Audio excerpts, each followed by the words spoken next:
Já estamos de volta com o seu estilo de vida e como a gente está conversando sobre a obesidade, e principalmente sobre a alimentação, que é uma das principais causas dessa doença, não podia faltar uma nutricionista. Por isso a doutora Rita veio nos esclarecer em relação a todos os alimentos, em relação a tudo que a gente puder conversar aí sobre a alimentação entrelaçada à questão da obesidade. Bom dia, doutora. Bom dia. E agora o time está completo, né? Agora Quer dizer, sim. quase completo. Quase completo. O que a gente pode conversar em relação à nutrição? O que o obeso mais come que não deveria comer? Bom, a gente, como doutor, eu só vou complementar todas as coisas que o doutor já falou, que foram muito interessantes, mas a gente precisa ter um controle, um cuidado muito grande com a nossa alimentação, porque é ela que leva a gente a chegar a um grau de obesidade, né? A gente sabe que o obeso, ele não nasce com obesidade, a pessoa vai adquirindo isso no decorrer dos anos, no decorrer da sua vida, então ele vai criando excesso de alimentação que o corpo não necessita de todo aquele excesso, né, que o obeso come, e isso vai gerando excesso, né, gerando obesidade, ganho de peso. O interessante é que a gente sempre relaciona muito a questão da obesidade aos doces, ao açúcar, mas nem todos os alimentos salgados, por exemplo, são completamente permitidos e livres, né? Existem alimentos salgados que também têm a presença do açúcar, mesmo que não seja doce no paladar. Com certeza. Pães, massas. Não precisa ser só o alimento doce para ter a presença do açúcar. Nós temos açúcar em pão, nós temos açúcar no macarrão. São alimentos salgados, né? Então não é o doce, o açúcar não está só presente em alimentos doces. E normalmente é aqueles que mais nos fazem felizes, né, doutor? É verdade, veja bem. Nós estamos já viciados nesses alimentos, né? Então, por exemplo, arroz. Se nós formos separar o que o diabético não pode comer que tem açúcar, quase tudo tem açúcar. Arroz tem açúcar, macarrão, pão tem açúcar. Quer dizer, então fica difícil tratar o diabetes. O sacrifício é grande, para que ele saia da doença é muito grande o sacrifício. Ou seja, o povo fala assim, o peixe morre pela boca, mas não é uma verdade. Quem morre pela boca somos nós, que comemos tudo aquilo que nos faz mal. Nós temos uma pergunta do nosso telespectador que diz assim: bom dia, querida. Quem fica muito obeso corre risco de ter infarto? A pessoa que está obesa, que já atingiu esse sobrepeso, corre risco de ter infarto? Veja bem, com certeza absoluta, principalmente se nós formos analisar o fator genético dele. Na sua família, meu amigo, você já teve alguém lá atrás que teve um infarto, ou teve uma parada cardíaca? Se ele responder sim, então ele passa a ser um forte candidato também. Então ele tem que cuidar de tudo isso. Você vai fazer uma endoscopia e na biópsia já deu uma suspeita de câncer, começa com uma metaplasia, uma displasia, né? Aí você pergunta para o paciente, na tua família alguém lá atrás já morreu de câncer do fígado, do estômago? Se ele disser que sim, ele já se torna um forte candidato a desenvolver essa mesma doença. Tem que ficar de olho, né? Ficar de olho, né? Café faz mal, suco detox faz bem? Detox está na moda, né, doutora? O cafezinho, né? Todo mundo toma um cafezinho toda hora. Mas em excesso, o café preto, ele prejudica o teu estômago, sim. Agora, vem outros e dizem, olha, mas foi feito um trabalho na América onde diz que o café preto, o cafezinho brasileiro, ele vai evitar muitas doenças lá no futuro, inclusive Alzheimer. Né? Além de ser um termogênico, né, doutor? É, o termogênico, né? A cafeína, todo termogênico tem cafeína. É isso. E a doutora aqui, que é especialista, né? Ela pode até falar alguma coisa sobre isso também. Então, todas essas coisas que nós ingerimos hoje, você tem que tomar cuidado. Hoje tem uma coisa chamada Google, é o pai de todos, mas ninguém consulta muito. Antigamente você não tinha Google, tinha as enciclopédias americanas, britânicas. Hoje você tem na mão, no Android, no iOS, você tem como consultar o Google e perguntar, poxa, será que isso aqui faz mal? Peraí. Aí entra lá no Google, olha, o Google está dizendo que pode acontecer isso, isso, isso. Quer dizer, você tem a informação na mão. você não consulta porque você é acomodado. Em relação a essas informações, o rótulo é confiável ou não? O rótulo dos alimentos? Isso. É confiável e passa todo um processo de aprovação da Anvisa para poder se confeccionar um rótulo. O fornecedor, o fabricante, ele não faz, ele coloca informações que são comprovadas. E é muito importante o obeso, o diabético principalmente, acompanhar todo o rótulo do alimento. Tudo que tem naquele rótulo é importante, desde a caloria até o vencimento do produto, a data do vencimento.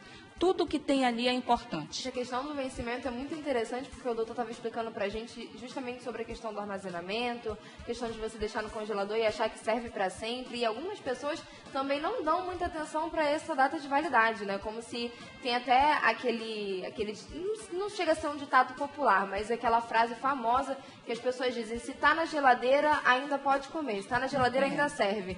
E não é bem assim, né, doutora? Concordo plenamente com o que o doutor falou, do tempo antigo, que as mães faziam a comidinha para o dia, para o consumo do almoço, terminou, lavava as panelinhas e pronto. Claro que hoje, né, com a modernidade, a indústria alimentícia melhorou muito, melhorou a nossa vida, facilitou a nossa vida. Só que eu acho que a gente está fazendo uso em excesso dessas facilidades de alimentos industrializados. E o rótulo deve ser consultado sempre. Valorize o rótulo, leia, e a data de validade é muito importante até para alimentos congelados. Falando de rótulo, a gente encontra sempre também aquelas palavrinhas light e diet. O que é o light, o que é o diet e o que é específico, qual é o específico para o para o obeso, né? Qual o obeso deve consumir, o light, o diet? Existe alguma diferença ou os dois são suficientes para a pessoa que é obesa? O alimento diet, ele tem a retirada total de um componente. No caso, quando ele é direcionado ao diabético, ele não tem açúcar. Ele é diet, 0 açúcar. Mas isso não quer dizer que na composição dele não tenha carboidrato. O alimento light, ele tem uma redução dessa quantidade, que pode ser açúcar, light com menos 25% gordura, menos 25% sódio. Então, algum alimento, algum componente daquela fórmula foi retirada, no caso do light. E qual seria o ideal para a gente consumir? Olha, para quem está fazendo uma dieta de restrição alimentar, se a pessoa for diabética, ela tem que procurar sempre alimentos diets, sem açúcar. Mas lembrando que ela tem que olhar na composição para ver a quantidade de carboidrato. Quem malha, quem faz academia, quem tem uma vida saudável, deve priorizar alimentos light, que tem menos quantidade de sódio, de gordura. E também não precisa ser o diet para quem está fazendo só controle alimentar para perda de peso. Eu indico o diet para quem tem problemas com açúcar, no caso diabético. Meu namorado está pensando em colocar balão, mas não sabe por onde começar. O que ele deve fazer? A Paloma do Aleixo. Bom, veja bem, a colocação do balão, que é um procedimento seguro, rápido e vantajoso para o paciente. Por que vantajoso? O balão não vai fazer o médico cortar nada, nem tirar nada. Ele vai apenas colocar um peso dentro do estômago, né? E para colocar o balão, é preciso que você realmente faça alguns exames. Tipo colesterol, ou seja, vamos fazer um lipidograma, vamos fazer um hepatograma, ele é alcoólatra, ele não é, entendeu? São algumas perguntas que o médico vai ter que fazer e alguns exames que ele vai ter que fazer também, para ele poder colocar o balão. Depois que esse balão foi colocado, que essa pessoa já tem esse auxílio, né, na questão da alimentação, como acontece essa reeducação? O doutor estava explicando pra gente que, inclusive, algumas pessoas sofrem muito porque depois que coloca o balão, a mente ainda não está acostumada com essa nova quantidade de alimento que precisa consumir. Então, como que a nutrição entra aí nessa questão para auxiliar nessa reeducação, né? Porque acaba sendo uma forma da gente educar novamente todo o nosso organismo, toda a nossa mente e até o nosso estômago também. Para isso, vamos colocar como exemplo, o doutor coloca o balão no namorado da Paloma. essa pessoa, esse paciente, precisa de um acompanhamento da equipe do doutor, uma equipe multidisciplinar, onde vai ter o nutricionista que vai cuidar da dieta dele. Vai dizer quais os alimentos adequados para aquele tipo de tratamento que ele está se submetendo, mas a nutricionista sozinha não vai conseguir fazer o trabalho dela também. Nós vamos precisar muito de um psicólogo. O psicólogo dando todo o suporte para ele ter, né, ali o equilíbrio na hora de realizar a alimentação dele. Porque o doutor tratou ali do estômago, botou um balão gástrico, mas a mente do paciente continua da mesma forma, como se não tiver, ele não, né, no mesmo ritmo, às vezes até querendo comer, né, doutor, da mesma maneira que ele comia antes do balão, que não vai ser mais permitido devido ao espaço reduzido. E também a vontade dele em querer mudar o estilo de vida. Bom, a Camila, lá da Nova Cidade, perguntou assim.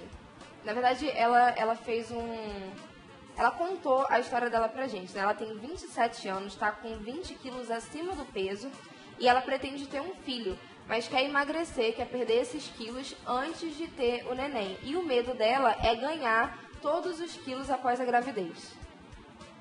Eu vou ajudar a responder a pergunta junto com a nossa nutricionista aqui, né? A perda de peso, no caso dela, é muito importante, que ela, antes de engravidar, ela já perca algum peso e se condicione, ou seja, através de um psicólogo e uma nutricionista. Isso é uma batalha onde um sozinho não ganha. Você tem que ter uma equipe para te ajudar. Então, você vai emagrecer, você vai se programar. Olha, daqui a 10 meses eu quero engravidar. Então, em 10 meses eu preciso emagrecer 20 quilos. Em 10 meses eu preciso me condicionar a um novo estilo de vida, onde eu vou deixar de comer isso e comer mais aquilo. Então, isso com a ajuda da psicóloga e da nutricionista também. Tá? Essa preocupação dela é muito válida e claro. é muito importante. Ela precisa perder esse excesso de peso para ela ter uma gestação tranquila, engordar durante a gravidez de 9 a 12 quilos, de preferência, porque tem mães, tem grávidas que engordam 20, 25, 30 quilos, e o mínimo de 9, o máximo de 12 seria o recomendado. E ela, engravidando já com excesso de peso, ela pode desenvolver no decorrer da gestação uma diabetes gestacional. Vai ser um problema muito grande para ela e para o bebê. Então, o pensamento dela está corretíssimo, ela tem que procurar se cuidar, perder o excesso de peso antes da gravidez.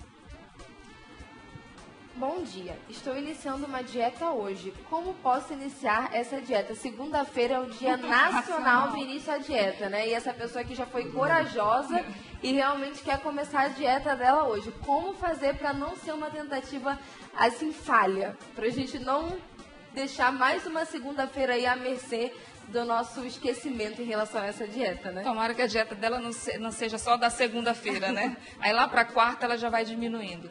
Daí na segunda-feira que vem começa mais uma vez. Outra etapa de dieta. Então a pessoa, quando ela quer perder peso, quando ela quer emagrecer e ela está decidida a isso, ela tem que começar com mudanças de hábito. É uma mudança de todo estilo de vida, até no supermercado na hora das compras. Ela vai escolher produtos mais saudáveis, ela vai priorizar frutas, verduras, legumes, grãos integrais. Toda uma mudança. Não é só, eu vou começar hoje uma dieta. A decisão é importante, mas ela precisa ter uma mudança no estilo de vida. Em relação ao balão, quais são os cuidados que se devem ter após o procedimento? Depois que você coloca. Eu posso falar sobre isso um pouco, porque eu já coloquei muito balão, né? Então, já tive casos em que a pessoa colocou o balão e no mesmo dia foi trabalhar e não teve nada, né? Isso depende de paciente para paciente. Agora, cuidados mesmo são aquelas pessoas que gostam de tomar muita cerveja, comer muito churrasco. Eu já tive casos de pessoa que colocou o balão e final de semana tomou muita cerveja, comeu muita carne e deu problema. Então, você, a partir do momento que você decidiu colocar o balão, você deve estar consciente que você vai ter que seguir uma dieta, meu amigo. Não é fazer tudo que tu fazia antes, depois que você coloca o balão. Vai complicar a tua vida se você fizer isso. E a Natália da Compensa quer saber quanto tempo esse balão fica no organismo e quantos quilos, em média, o paciente consegue perder. Bom, isso aí depende de paciente para paciente. Por exemplo, eu já tive paciente que, com 2 meses e meio, teve que tirar o balão, porque emagreceu muito. Os homens emagrecem, em média, 1 quilo por dia, quando eles estão com o balão. As mulheres, um pouquinho menos, né? Quer dizer, as mulheres, elas demoram um pouquinho mais com o balão. Mas a média é 5 meses. Geralmente, eu tenho tirado com 4 meses. 4 meses, a pessoa já emagreceu aquilo que tinha que emagrecer e vai, daí para frente, continuar com uma dieta, acompanhamento com nutricionista, com psicólogo. E uma vez por mês, ela tem que passar pelo menos uma vez por mês com o médico nutricionista e com o médico que colocou o balão, para saber como é que ela está indo. Se não tiver acompanhamento, minha querida, a coisa vai por água abaixo, não tem jeito. É até interessante você prestar atenção nessas questões antes de decidir colocar com certeza. O balão, né? Porque às vezes coloca só porque quer emagrecer desesperadamente. Não, muita gente acha que o balão é a solução. O balão é a solução, não é. O balão é a solução, sim, quando você leva a sério. Então, você colocar o balão e partir para a tua vida de volta, não existe isso aí. Você coloca o balão e parte para uma vida nova, onde você é acompanhado de um lado pela nutricionista, do outro lado pelo psicólogo, e atrás o cirurgião vai te empurrando, para você não cair para o outro lado. Você tem que seguir essa meta até completar 14 meses. 14 meses é o tempo que eu, na minha experiência, já calculei para que o paciente se livre da pasta da memória gordurosa. É uma ferramenta muito importante, claro. O balão. Doutor, gostaria de agradecer pela sua presença. Muito obrigada. Deixo o espaço aí para o senhor fazer suas considerações finais, deixar o seu recado para a população. Olha, eu agradeço muito. Até comentei com o nosso produtor aqui, Nosso cinegrafista. Nosso cinegrafista, quer dizer que nosso cinegrafista está falando, olha, é importante, o povo tem que saber disso. Mas é tão pouco tempo que se dedica a tudo isso. Esse programa é excelente. Lá na minha clínica agora, nesse momento, estão assistindo, e todo dia a gente assiste Amazon Sat lá, né? Você bota, os pacientes estão todos assistindo um telão lá. Então, as informações sobre saúde que se dá ao povo são pouquíssimas. O povo, nesse sentido, fica ao léu. A não ser por um canal de televisão, que tem um programa como esse. A Ana Maria Braga também fala muito de vez em quando disso aí. Então, veja bem, a informação é muito importante, meu amigo. Se não tem informação, você não tem como fazer nada. Eu quero agradecer a oportunidade que foi dada aqui, em falar daquilo que eu faço, que é a obesidade, né? Eu trato a obesidade há muito tempo e passei pelo problema. Hoje, graças a Deus, eu me livrei de tudo isso, mas foi uma luta, entendeu? E dúvidas, consultem o Amazon Sat aqui, e ele sabe como fazer. Muito obrigado pela atenção, tá? Muito obrigado mesmo. Muito obrigada. A gente vai continuar com a nossa nutricionista Rita, ainda vamos conversar um pouco com ela sobre a questão da alimentação quando a gente voltar do intervalo, mas antes de ir para o intervalo eu vou ler aqui a mensagem do Rivaldo. Ele diz: bom dia, eu estou acompanhando vocês em Porto Velho.